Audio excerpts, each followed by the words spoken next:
Sarah Chen had been working on the remote research station for 3 standard years when everything changed. The facility sat on the edge of Kepler 442b's northern continent, surrounded by crystalline forests that sang in the wind. She was the only human among a crew of 12 researchers, studying the planet's unique ecosystem alongside scientists from 4 different species. The Vorthak were the most numerous, 6 of them in total. They resembled giant praying mantises with 4 arms and compound eyes that could see across multiple spectrums. Their society valued logic above all else, and they had initially been skeptical of having a human on their team. Humans were known throughout the galaxy as emotional, unpredictable creatures who made decisions based on feelings rather than cold calculation.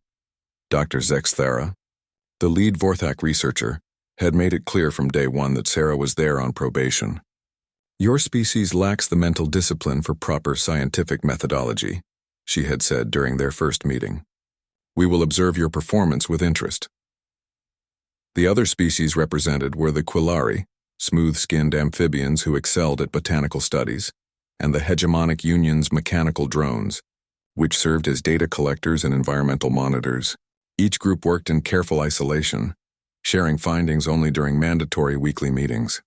Sarah threw herself into her work, studying the planet's predator-prey relationships. The apex predators on Kepler 442b were fascinating creatures called shadowhounds, sleek, 6-legged mammals with retractable claws and the ability to phase partially out of visible light. They were intelligent, possibly sentient, and absolutely deadly. Most galactic species gave shadowhounds a wide berth. The creatures had never been successfully domesticated or even studied up close. They attacked anything that approached their territory, showing no mercy to researchers or explorers. The standard protocol was to observe from orbit and leave them alone. But Sarah noticed something others had missed. During her long hours monitoring their behavior through long-range sensors, she observed that the shadowhounds weren't just random killers. They had complex social structures, elaborate communication patterns, and what appeared to be cultural behaviors. When she presented her findings to the team, the reaction was swift and dismissive. "Impossible," Dr. Zexthera declared. "These creatures are nothing more than efficient killing machines. Your human tendency toward anthropomorphization is clouding your judgment." The Quillari researchers agreed, their translator devices buzzing with disapproval. "Predators of this class show no higher-order thinking. The data must be flawed." Sarah persisted anyway. She began tracking individual shadowhound packs, cataloging their behaviors and creating detailed behavioral maps. What she discovered made her question everything the galactic community believed about these creatures. The shadowhounds weren't just intelligent. They were maintaining their own primitive civilization. She watched them craft tools from crystalline forest materials. She observed complex hunting strategies that required forward planning and role assignment. Most remarkably, she witnessed what could only be described as artistic behavior. Shadowhounds arranging colorful stones in patterns that served no survival purpose. When Sarah tried to share these observations, her colleagues' dismissal became outright hostility. The Vorthak researchers accused her of falsifying data to gain attention. The Quillari suggested she was suffering from isolation psychosis, a condition they claimed was common among humans working in deep space. Even the mechanical drones seemed programmed to reject her findings. Dr. Zexthera called for a formal review of Sarah's work. "Your continued insistence on these impossible theories is disrupting the team's efficiency," she announced during a tense meeting. "Perhaps it would be better if you focused on simpler tasks, data entry, equipment maintenance, cleaning duties." Sarah felt the familiar sting of being dismissed, but this time it carried extra weight. She had experienced discrimination before, but never had her scientific credibility been so thoroughly undermined. The other researchers began excluding her from planning sessions and important discussions. Her access to certain research databases was quietly revoked. Despite the professional isolation, Sarah continued her secret observations. She developed new methods for studying the shadowhounds, using microdrones that could slip through their sensory detection. What she discovered in those next few weeks would have revolutionized xenobiology if anyone had been willing to listen. The shadowhounds weren't just intelligent, they were actively studying the research station. Sarah's recordings showed individual creatures taking turns to observe the facility from concealed positions. They seemed particularly interested in the researchers themselves, displaying behavior that suggested they were learning about different species and their capabilities.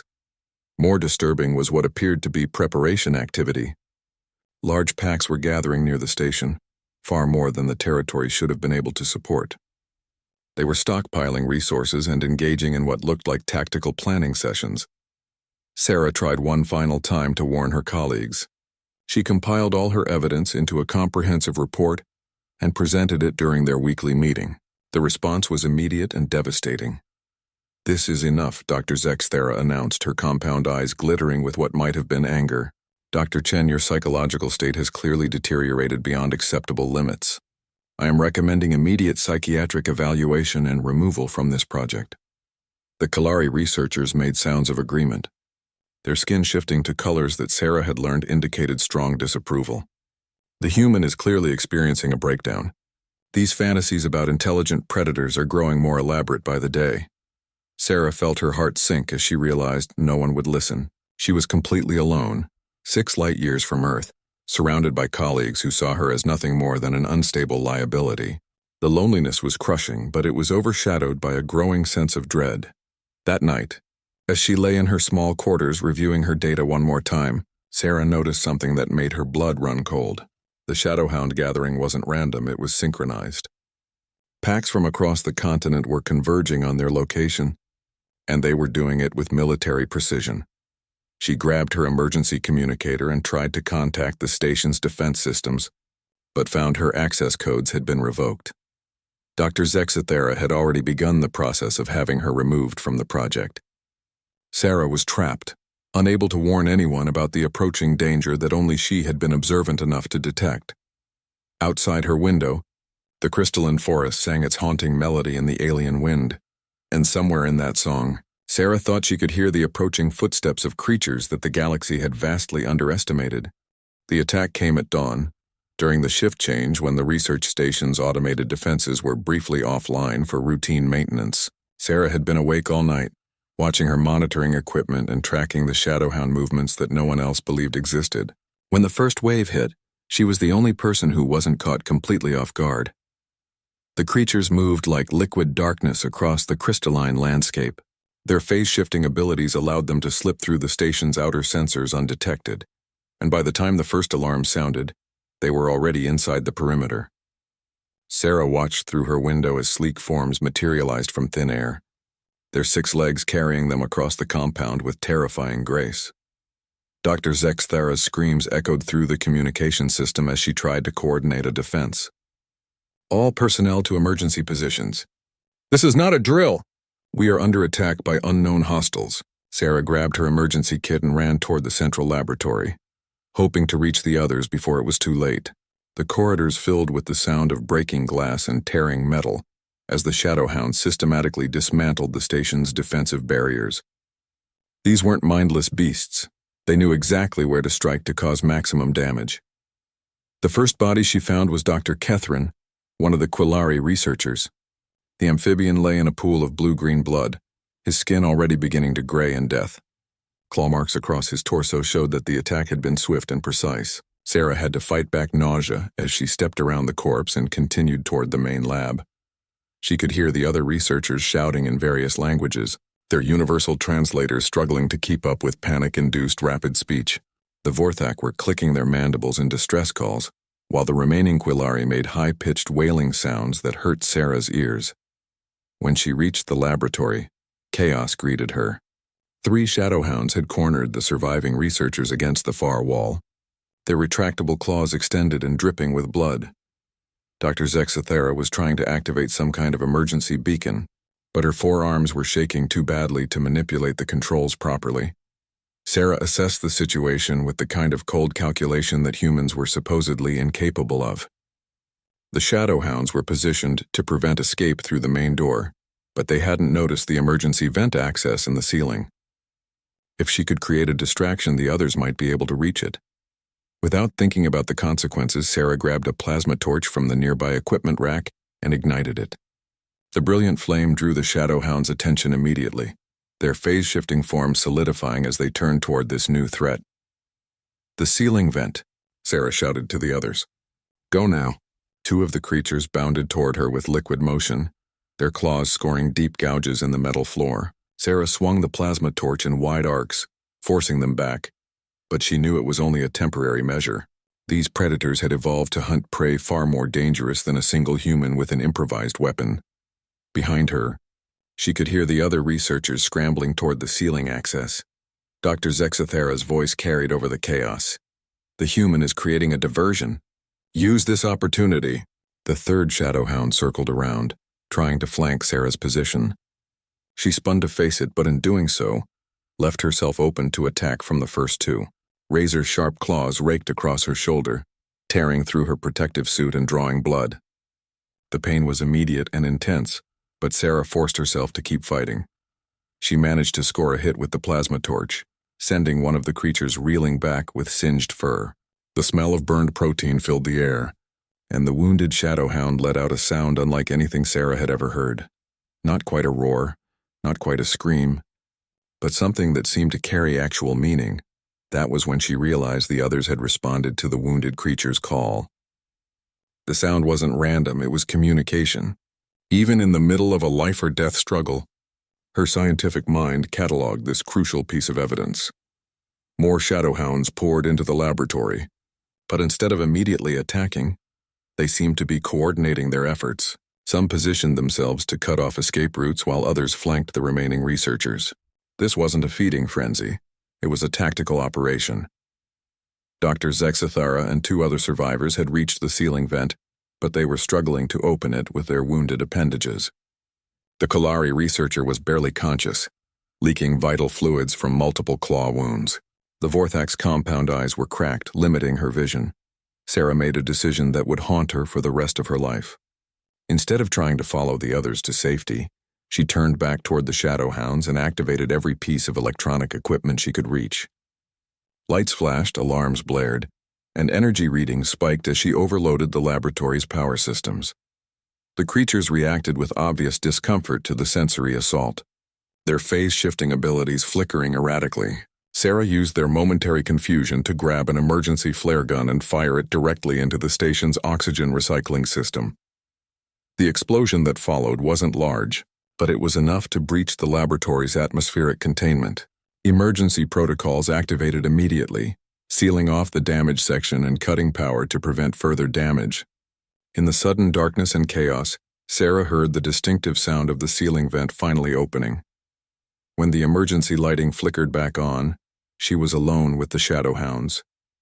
The other researchers had escaped, but Sarah was trapped in the sealed laboratory with 6 of the most dangerous predators in known space. Her plasma torch had run out of fuel and she was bleeding from multiple wounds. The creatures approached slowly, almost cautiously. Their retractable claws were extended, but they weren't moving in for an immediate kill. Instead, they seemed to be studying her, their large eyes tracking her movements with unmistakable intelligence. Sarah pressed herself against the laboratory wall and tried to control her breathing. Through the reinforced windows, she could see fires burning throughout the research station. The attack was systematic and thorough. These creatures weren't just destroying equipment. They were specifically targeting anything that could be used to call for help or mount a defense. One of the shadowhounds approached to within arm's reach and made a sound, not the hunting cry she had heard before, but something softer and more complex. It tilted its head at an angle that reminded Sarah of a curious dog, and she realized with a shock that it was trying to communicate with her. The creature's mouth opened, revealing rows of sharp teeth, but instead of attacking, it made another sound. This time, Sarah was certain she heard tonal variations that suggested actual language structure. The shadowhound was trying to talk to her. As the reality of the situation sank in, Sarah understood that everything she had theorized about these creatures was not only correct, it was probably just the beginning. They weren't just intelligent predators. They were a sentient species that had been systematically underestimated by every other intelligent race in the galaxy. And now, for reasons she couldn't yet understand, they seemed more interested in studying her than in killing her. Sarah spent the next 6 hours in the most surreal conversation of her life. The shadowhounds, she learned their name for themselves, was something like Kethmore, which roughly, translated to those who walk between light and shadow, had a complex verbal language, supplemented by subtle body Movements and phase-shifting patterns. The one who seemed to be their leader was called Zarthok. He was larger than the others, with scars across his flanks that spoke of countless battles. But when he spoke to Sarah, his voice carried tones of curiosity rather than aggression. Through patient repetition and gestures, they slowly established a basic communication protocol. "Why do the Sky Dwellers not see?" Zarthok asked in his halting attempt at human speech. His vocal cords weren't designed for human languages, but he was adapting with remarkable speed. "We watch, we learn. You are different from the others." Sarah pressed her hand against her wounded shoulder and tried to process what was happening. "Different how?" "You see us. Others see only claws and teeth. You study our ways, our words, our thoughts. The tall ones with many arms speak of you as broken-minded, but you are the only one whose mind works correctly." Through their conversation, Sarah learned that the Kethmore had been observing the research station for months. They had learned to understand the basic languages used by the various species, and they had been particularly interested in the internal conflicts among the researchers. "Your kind fights with words instead of claws," Zarthok observed. "The tall ones try to make you small. They do not see your strength." Sarah felt a bitter laugh escape her throat. "Humans aren't considered very strong by galactic standards. We're seen as emotional and unpredictable." "Emotional," Zarthok repeated the word carefully. "This means you think? You make choices with the heart mind as well as the cold mind." "Yes, I suppose that's one way to put it." The Shadowhound's eyes seemed to brighten. "This is strength, not weakness. Cold mind is useful for hunting, for surviving, but heart mind is needed for growth, for change, for understanding new things. The tall ones have too much cold mind. They cannot learn because they think they already know everything." As their conversation continued, Sarah began to understand the true scope of what had happened. The attack on the research station wasn't random violence. It was a carefully planned operation designed to rescue something precious that had been taken from the Kethmore. "Your people steal our young," Zarthok explained, his voice carrying notes of barely controlled rage. "They take cubs for study. The tall ones say they are just animals, but cubs are our future, our hope, our continuation." Sarah's blood ran cold. "Cubs? There are Shadowhound cubs at the station?" "5 cubs. Taken 3 moon cycles ago while mothers hunted. Hidden in the deep, cold place beneath the ground. We have searched, but the Sky Dweller building confuses our senses. The deep, cold place, that had to be the cryogenic storage facility in the station's lower levels." Sarah had never been given access to that area, but she knew it existed. Dr. Zexathera had mentioned long-term specimen preservation as part of their research mandate. "I can help you find them," Sarah said without hesitation. "But first you need to understand something. The other researchers, my colleagues, they don't know those cubs are sentient. They think they're just studying animals. Ignorance is not forgiveness when cubs suffer," another Shadowhound interjected. This one was smaller and moved with visible agitation. "Pack Leader Zarthok, why do we waste time with words? The fire season grows short." Zarthok made a complex gesture that seemed to calm the agitated pack member. "Because this Sky Dweller offers something new. Understanding instead of fear. Help instead of resistance." Sarah stood up slowly, testing her injured shoulder. The pain was manageable, and she could still move effectively. "If I help you rescue the cubs, what happens to the other researchers?" "They have shown no mercy to our young," the agitated Shadowhound replied. "The law of the hunt is clear." "Wait," Sarah said firmly. "They're ignorant, not evil. They genuinely believe they're conducting legitimate research. If you kill them, you'll prove every negative thing the galaxy believes about your species." Zarthok studied her for a long moment. "You would protect those who cast you out? Those who name you broken-minded?" Sarah thought about Dr. Zexathera's dismissive attitude, the constant undermining of her work, the professional isolation she had endured. It would be easy to let the Shadowhounds do what they wanted, but that wasn't who she was. "Yes," she said finally. "I'll protect them because that's what's right. But I'll also help you rescue your cubs because that's what's right too."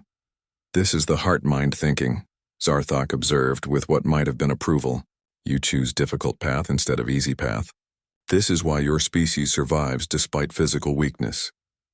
The next phase of their plan required Sarah to access areas of the station that the Shadowhounds couldn't reach without triggering security systems. She would need to disable the cryogenic facility's locks and environmental controls, while the Kethmore created distractions elsewhere. "There's something else," Sarah said as they prepared to move. "Once we rescue the cubs, how do we prevent this from happening again? Other research teams will come. Other species will try to study your people without understanding what they're doing."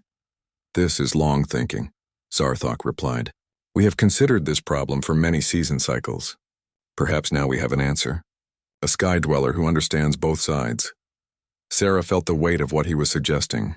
"You want me to stay, to act as some kind of translator or ambassador. Your people speak of making first contact with new species, but they always assume the new species will want to join their sky communities. They never ask what the new species wants. They never try to understand from the inside."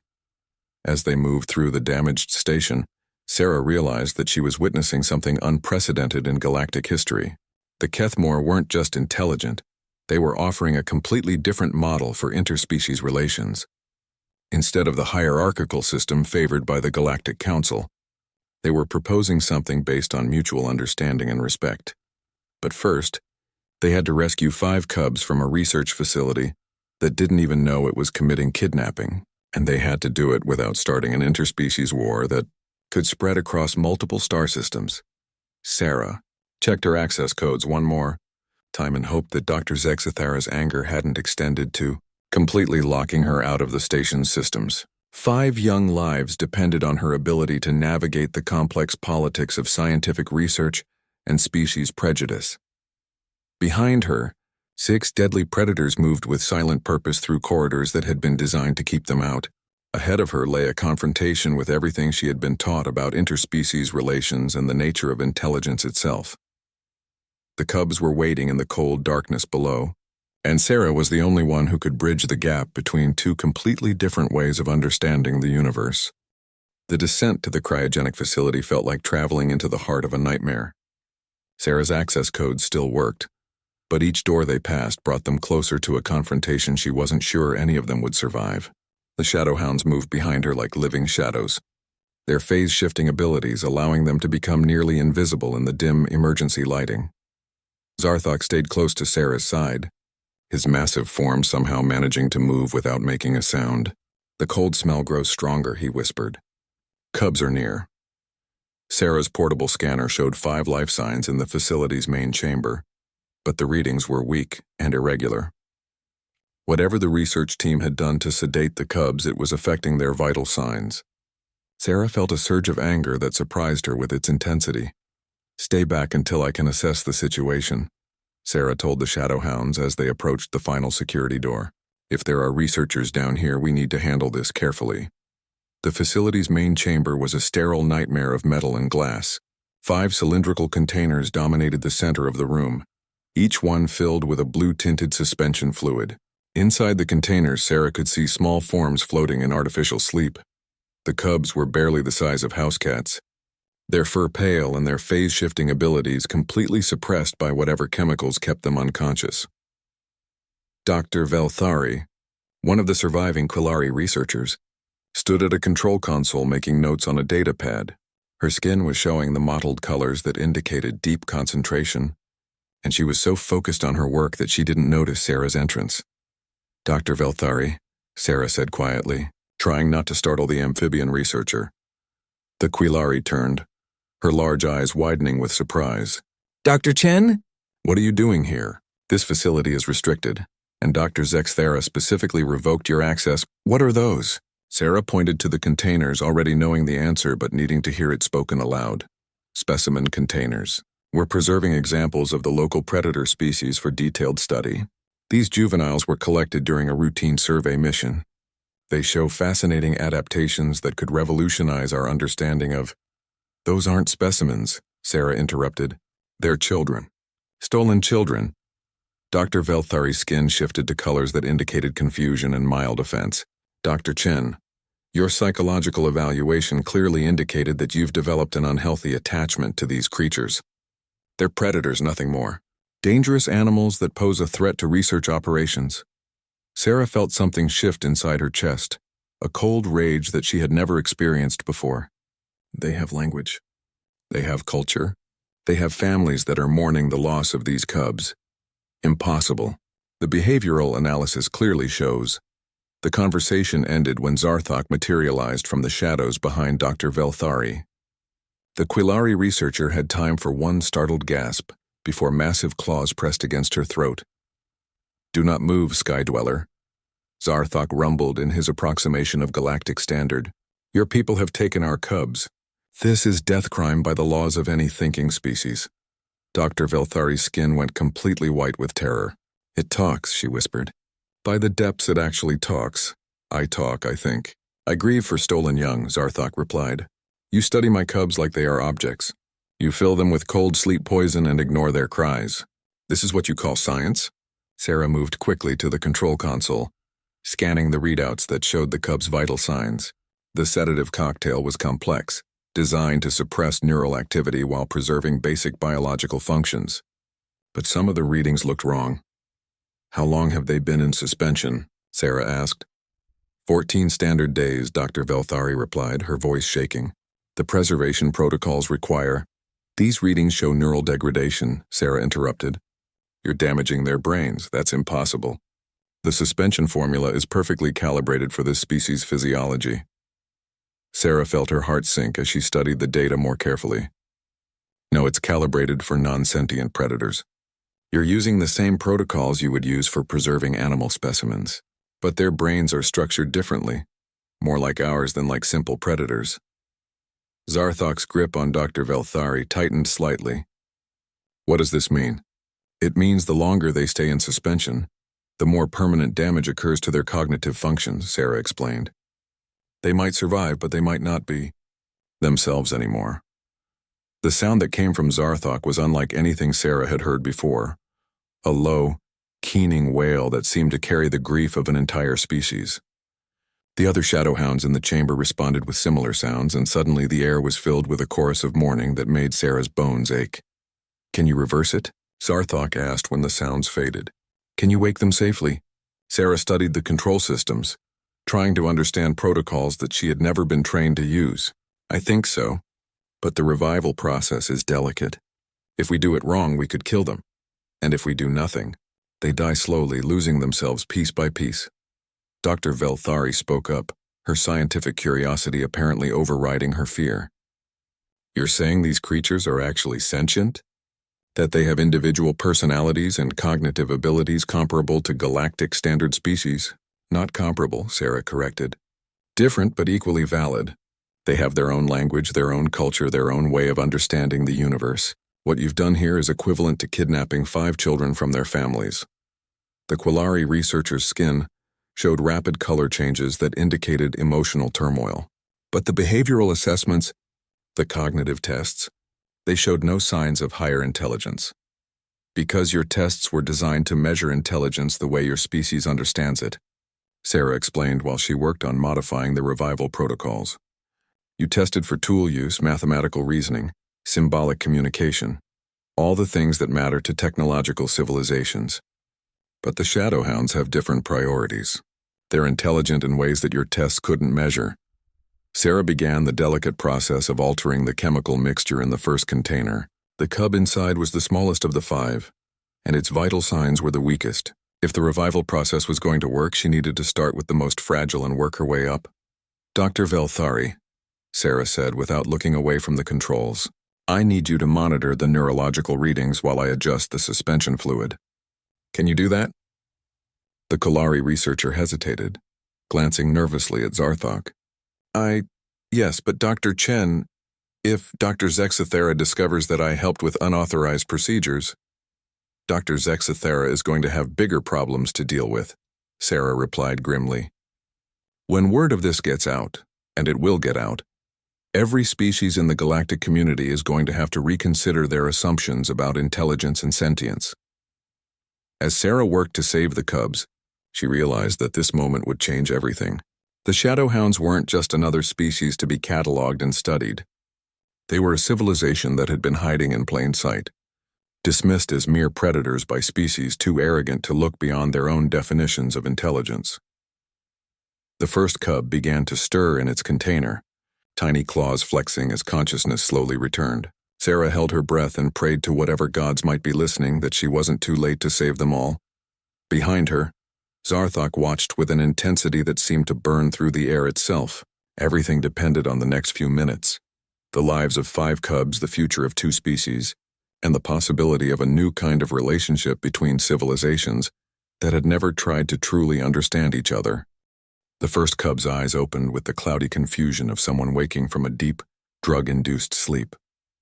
Sarah watched the neurological readings carefully as the small shadowhound tried to orient itself in the suspension chamber. For a terrifying moment, the brain activity remained flat and unresponsive, then suddenly spiked into patterns that indicated not just consciousness, but active thought. The cub made a sound, a small, questioning chirp that seemed to pierce straight through Zarthok's fearsome exterior. The adult shadowhound pressed against the container, making soft rumbling noises that Sarah realized were parental comfort sounds. "The little one recognizes you," Dr. Velthari observed, her skin showing colors of amazement. "Look at the neural activity patterns. They're not just reactive responses. There's genuine recognition and emotional bonding occurring." Sarah felt a surge of relief as she initiated the revival sequence for the second container. "Of course there is. These are families, Dr. Velthari. Just because they don't look like us doesn't mean they don't love their children." The second cub was larger and stronger, and its revival went more smoothly. Within minutes, both young shadowhounds were moving around their containers, making increasingly urgent sounds that Sarah interpreted as distress calls.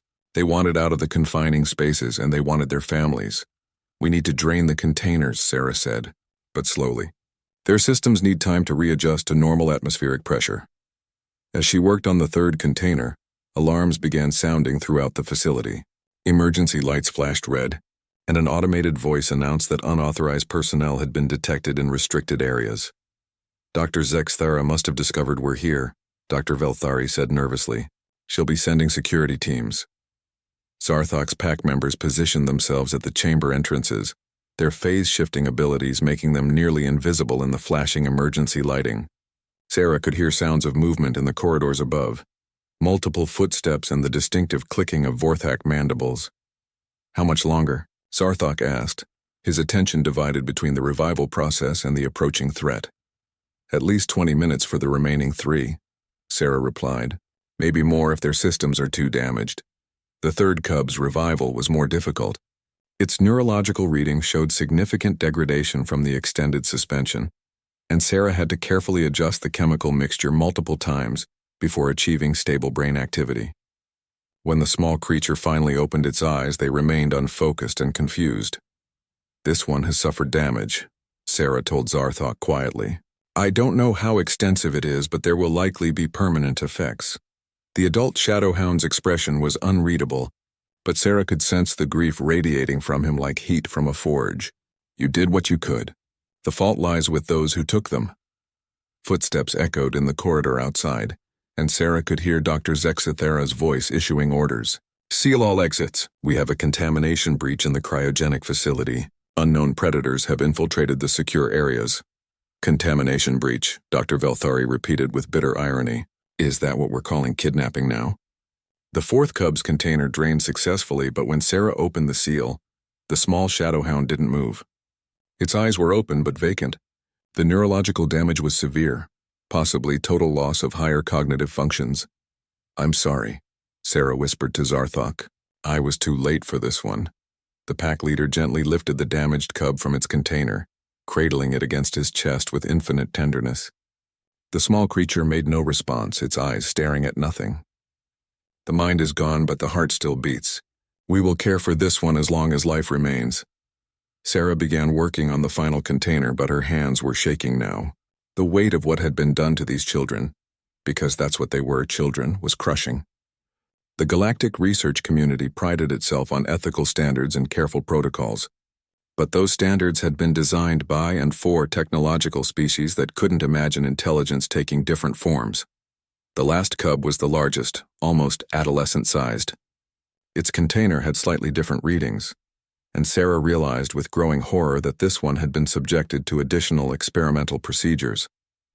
Tissue samples had been taken, neural implants inserted for monitoring, genetic material extracted for analysis. They weren't just preserving this one, Sarah told Dr. Velthari. They were experimenting on it. The Quillari researcher's skin went through a rapid series of color changes that indicated shock and revulsion. That's not possible. Dr. Zexathera specifically stated that all procedures were non-invasive observation only. Dr. Zexathera lied, Sarah said flatly. Look at these readings. Neural implants, tissue extraction, genetic sampling. This is full-scale vivisection research. The final cub's revival was a nightmare. Its nervous system had been so damaged by the experimental procedures that Sarah had to make multiple attempts before achieving stable brain activity. When it finally regained consciousness, the young shadowhound's eyes held a trauma that seemed far too old for such a small creature. Zarthok approached the last container slowly, making soft sounds that Sarah recognized as the shadowhound equivalent of lullabies. The traumatized cub responded weakly, but at least it responded. There was still a functioning mind behind those haunted eyes. We need to leave, one of the other shadowhounds reported from the entrance. The Sky Dwellers gather in large numbers. They bring weapons designed to stun and capture.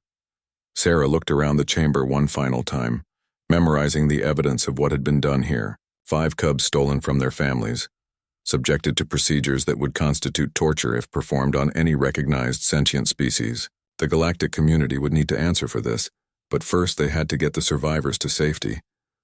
There's a maintenance tunnel that leads to the outer perimeter, Dr. Velthari said suddenly. It's not monitored by the main security systems. I can guide you there. Sarah stared at the Quillari researcher in surprise. You're helping us escape? I've spent my entire career studying what I thought were animal behaviors, Dr. Velthari replied, her skin showing colors of deep shame. But I've been watching those cubs respond to their pack leader, and there's no denying what I'm seeing. We've committed a crime against sentient beings. The least I can do is help you escape with the evidence. As they prepared to leave, Sarah made a decision that would define the rest of her life. She couldn't return to her old existence pretending that nothing had happened. The galactic research community would never accept what she had learned, and the Shadowhounds needed someone who could speak for them in the broader universe. Zarthok, she said quietly, when you offered me the chance to stay with your people, did you mean it? The offer remains, he replied, carefully adjusting his grip on the damaged cub. But you would be leaving your own kind forever. Sky dwellers who choose the ground path cannot return to the sky. Sarah looked at the 5 cubs, 1 brain damaged, 1 traumatized, 3 recovering from chemical poisoning that would have killed them if left untreated. Then she thought about Dr. Zexathera's dismissive arrogance, the institutional blindness that had allowed this atrocity to occur, and the vast network of research stations across the galaxy that might be committing similar crimes against species they didn't recognize as sentient. My own kind stopped being my kind the moment they decided these children were acceptable casualties for scientific advancement, Sarah said firmly. I'm going with you. Dr. Velthari led them through winding maintenance tunnels while behind them, the sounds of searching teams grew more distant. As they emerged into the crystalline forest under alien stars, Sarah realized she was walking away from everything she had ever known. But in her arms, she carried a small shadowhound cub that was alive because she had made the choice to see intelligence where others saw only predation, and that, she decided, was a fair trade for a civilization that had never really wanted her anyway. The shadowhound settlement was nothing like what Sarah had expected from her observations through long-range sensors. Hidden deep within the crystalline forest, the structures were works of art as much as function, flowing organic shapes that seemed to grow from the landscape itself, rather than being imposed upon it. The cubs had been taken immediately to healers who worked with combinations of herbal treatments and what Sarah could only describe as bioharmonic therapy. The Shadowhounds used their phase-shifting abilities to manipulate electromagnetic fields in ways that promoted cellular regeneration and neural healing.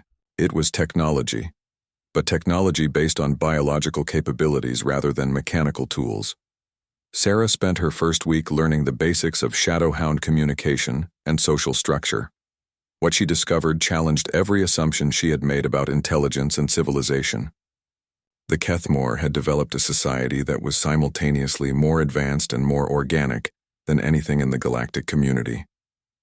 They didn't build cities in the traditional sense. Instead, they cultivated living spaces that evolved and adapted over time. Their technology was biotechnology, growing rather than manufacturing the tools they needed. Their social organization was fluid and democratic, with leadership roles rotating based on expertise and situation rather than fixed hierarchy. "You're due. Sky Dweller minds think in straight lines," explained Nethasara, the settlement's lead philosopher-scientist. "Build this, control that, own these resources. Our minds think in circles and spirals. Grow with the world, adapt to changes, share what exists." Sarah was given a place in the settlement's outer ring, where visitors and newcomers traditionally lived while learning Shadowhound ways. Her small dwelling was a living structure, literally alive, with walls that filtered air and provided warmth through biological processes. It was disturbing at first, but gradually became the most comfortable home she had ever known. The 3 healthy cubs recovered quickly under the careful attention of the entire community. Sarah watched in fascination as dozens of adults took turns caring for them, teaching them, playing with them. Child rearing was clearly a community responsibility, not just a parental one. The traumatized cub, whom Sarah learned was named Kithalin, required more specialized care. The healing specialists worked with her constantly, using combinations of bioharmonic therapy and what appeared to be psychological counseling.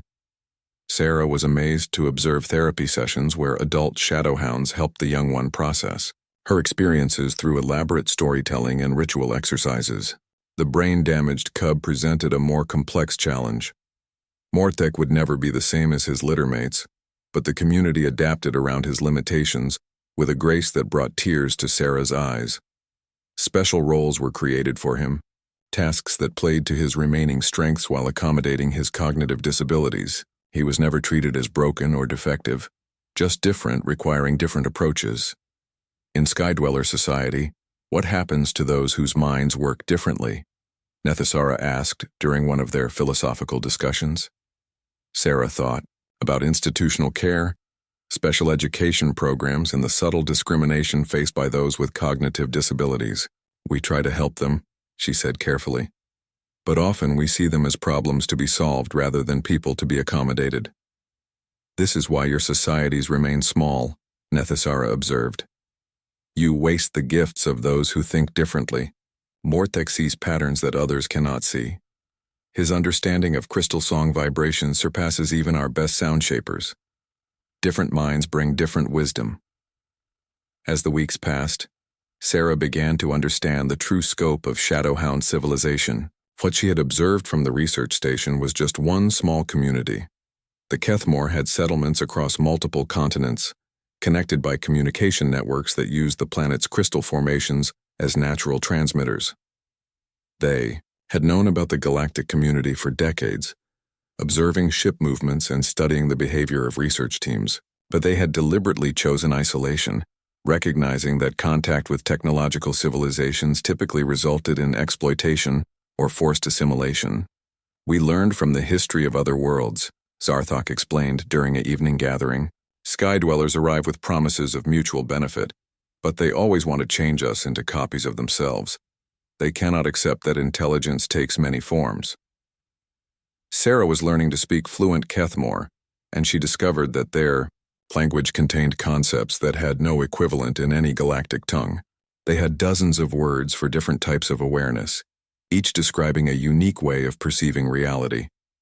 Their philosophy incorporated ideas about consciousness, community, and cosmic connection that would have revolutionized galactic thinking.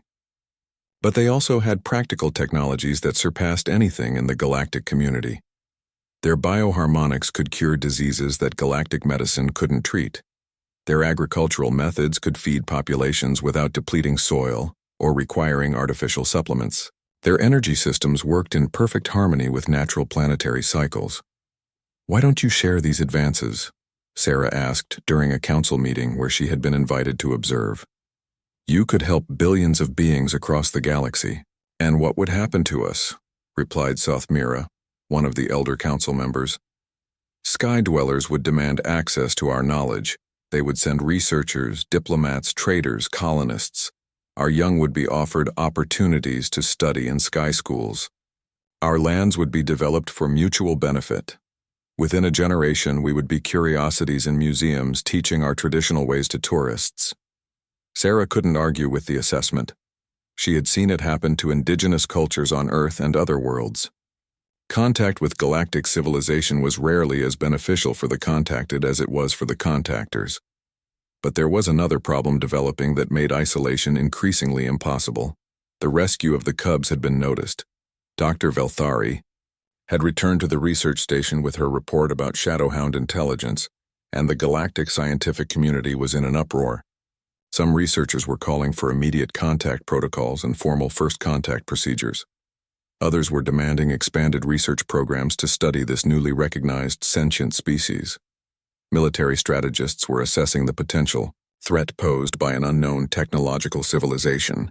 Most disturbing were the reports that corporate interests were already planning exploitation schemes. Shadowhound bioharmonics could be worth trillions of credits if properly commercialized. Their agricultural techniques could revolutionize food production across the galaxy. "They're coming," Sarah told the council during an emergency session. "Not just researchers this time, but corporate teams, military scouts, diplomatic missions. The secret is out, and you can't go back to hiding." "Then we fight," growled Teryoth, the settlement's war leader. "We have been preparing for this possibility.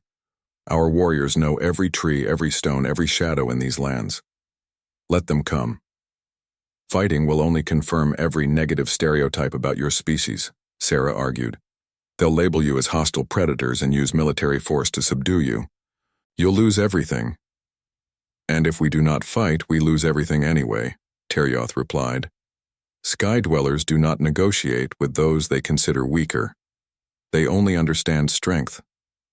Sarah realized that the Shadowhounds were facing the same impossible choice that had confronted countless civilizations throughout galactic history: submit to assimilation or resist and be destroyed.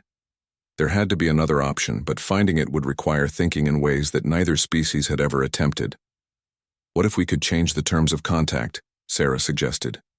"What if, instead of them coming to study you, you went to study them?" The council chamber fell silent as the implications of her suggestions sank in. Sarah was proposing something unprecedented. Not first contact as traditionally understood, but a reversal of the usual power dynamic. "Explain," Nethazara said quietly. Sarah took a deep breath and began outlining the most audacious plan she had ever conceived. It would require the Shadowhounds to abandon their policy of isolation and take an active role in galactic affairs. But if it worked, it might be the key to establishing a new model for interspecies relations based on equality rather than exploitation.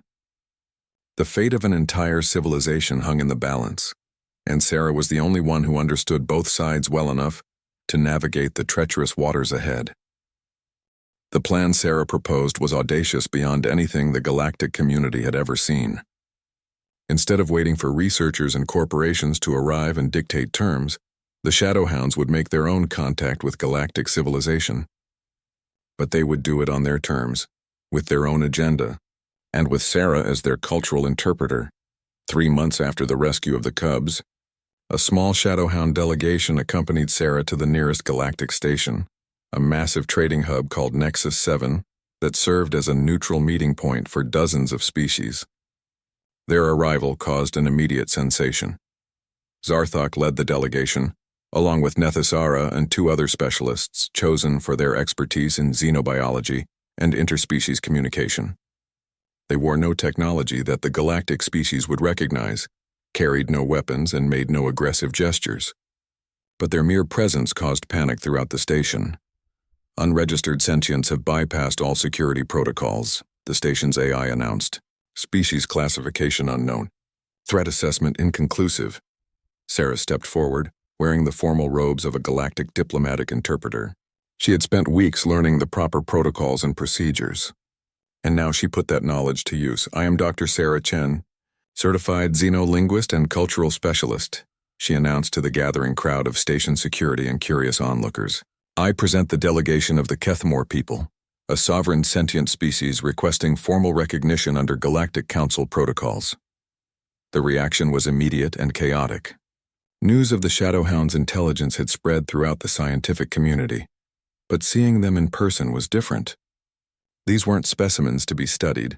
They were beings making their own diplomatic overtures. Within hours, Nexus 7 was flooded with representatives from every major galactic power. The Vorthak hegemony sent a full diplomatic mission.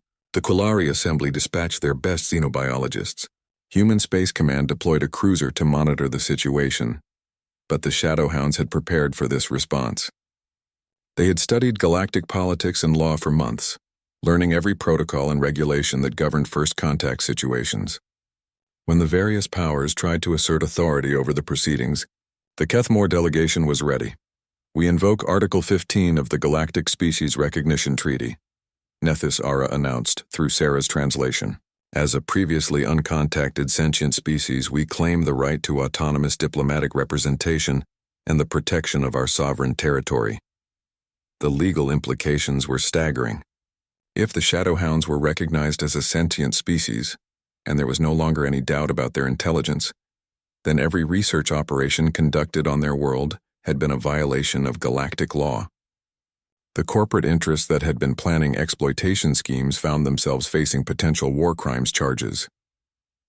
Dr. Zexathera arrived on Nexus 7 3 days after the initial contact, leading a team of researchers who demanded access to the Shadowhound delegation for proper scientific verification of claimed intelligence levels. The confrontation took place in the station's main diplomatic chamber, with representatives from dozens of species watching.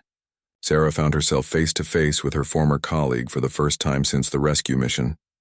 "Dr. Chen," Dr. Zexathera began, her compound eyes glittering with barely controlled anger. "Your actions have compromised years of legitimate research and created an interspecies incident of unprecedented magnitude." "My actions saved the lives of 5 kidnapped children," Sarah replied evenly. "The only incident here is the systematic abuse of sentient beings by researchers who refused to recognize intelligence when it didn't match their preconceptions. These creatures are predators with limited cognitive abilities and no true technological development," Dr. Zexathera insisted. "Any appearance of intelligence is merely sophisticated mimicry designed to facilitate hunting strategies." Zarthok stepped forward, his massive form moving with fluid grace. When he spoke, his words were in perfect galactic standard, learned during his months of preparation. "Dr. Zexathera," he said, his voice carrying harmonics that seemed to resonate through the chamber. "You speak of us as if we are not present. This is curious behavior for a scientist who claims to study intelligence." The chamber fell silent. Hearing a Shadowhound speak directly in galactic language was profoundly unsettling for those who had dismissed them as mere animals. "Your research methods included taking our children from their families and subjecting them to procedures that would constitute torture if performed on any recognized sentient species," Zarthok continued. "You call this legitimate science. We call it barbarism." Dr. Zexathera's mandibles clicked rapidly, a sign of extreme agitation. "You cannot apply moral standards to scientific research. The advancement of knowledge requires consent from those being studied," Nethysara interrupted. "We have been observing your species for decades, but we never captured your young for experimentation. We never subjected your people to procedures that caused lasting harm.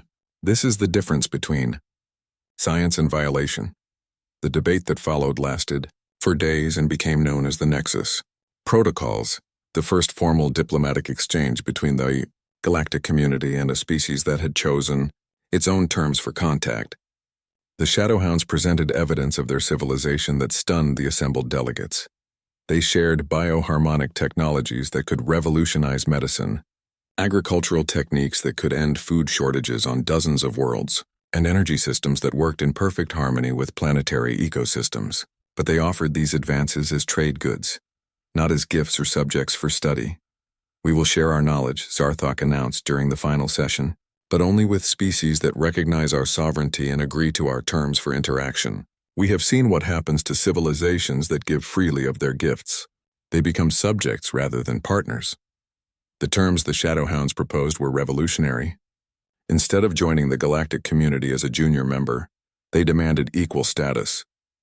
Their territory would remain off-limits to unauthorized visitors. Any research collaborations would be conducted as partnerships between equals, with Shadowhound scientists as full participants rather than subjects. Most radical of all, they demanded the establishment of new protocols for interspecies contact, protocols that required proof of consent from any species before research could be conducted, and that recognized intelligence in all its forms rather than just technological development. The negotiations took months and involved legal challenges that reached the highest levels of galactic government. Corporate interest fought against recognition, arguing that it would set dangerous precedents for other primitive species. Military leaders worried about the strategic implications of a technologically advanced species that had remained hidden for so long. But the evidence was overwhelming. The Shadowhounds were not only intelligent, they had developed technologies and social systems that surpassed galactic standards in many areas. Their medical knowledge could save billions of lives. Their agricultural methods could transform entire worlds. Their energy systems could solve the resource crises that plagued many civilizations. In the end, pragmatism won over prejudice. The Galactic Council voted to grant full recognition to the Kethmor as a sovereign sentient species, with all the rights and protections that status entailed. Sarah found herself appointed as the first human Kethmor cultural liaison, a position that had been created specifically to facilitate ongoing diplomatic relations. She would spend half her time on the Shadowhound homeworld and half at various galactic facilities, serving as translator and cultural interpreter. The 5 cubs she had helped rescue grew up in a world transformed by their rescue. Kithalin overcame her trauma to become a gifted bioharmonics healer. Morthek's unique cognitive patterns made him a valued crystal song specialist. The other 3 became explorers and diplomats, traveling to other worlds to share Shadowhound knowledge and learn from other civilizations. Years later, Sarah would look back on the moment she chose to defend 5 kidnapped cubs as the beginning of a new era in galactic relations. The Nexus protocols became the foundation for a more equitable approach to interspecies contact, one that recognized intelligence in all its forms and required consent rather than assumption. The research station where it all began was eventually converted into a joint Kethmor Galactic Research Facility, where scientists from multiple species worked together as equals to advance knowledge through cooperation rather than exploitation. And in the crystalline forests of Kepler 442b, young Shadowhounds learned about the galaxy beyond their world, not as a threat to be feared, but as a community they could join while remaining true to themselves. Sarah Chen had fled a burning nest holding 5 predator cubs in her arms. But what she had really rescued was the possibility of a future where intelligence was celebrated in all its forms, and where first contact meant partnership rather than domination. The cubs had grown up to change the galaxy, and the human who saved them had helped write a new chapter in the story of what it meant to be sentient in a universe full of wonders.